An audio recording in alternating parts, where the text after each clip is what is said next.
রাজশাহীর বরেন্দ্র অঞ্চলের নলকূপে পড়ে 2 বছর বয়সী শিশু সাজিদের মৃত্যু ঘটেছে।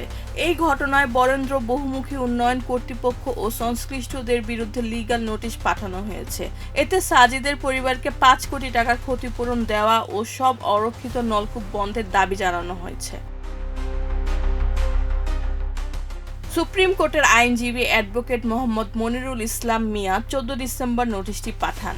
নোটিশে উল্লেখ করা হয়েছে, রাজশাহী, চাঁপাইনবাবগঞ্জ ও নওগাঁ জেলায় শত শত পরিত্যক্ত নলকূপ রয়েছে, যা শিশুদের জীবনকে মারাত্মক ঝুঁকির মধ্যে ফেলছে। রাজশাহী তানোর উপজেলার কোয়েলহাট পূর্বপাড়া গ্রামে একটি পরিত্যক্ত নলকূপে পড়ে শিশু সাজিদের মর্মান্তিক মৃত্যু এই ঝুঁকির ভয়াবহতা প্রমাণ করেছে। নোটিশে বলা হয়েছে, সংবিধানের 31 ও 32 অনুচ্ছেদ অনুযায়ী নাগরিকের জীবন ও ব্যক্তি স্বাধীনতার অধিকার লঙ্ঘন হয়েছে।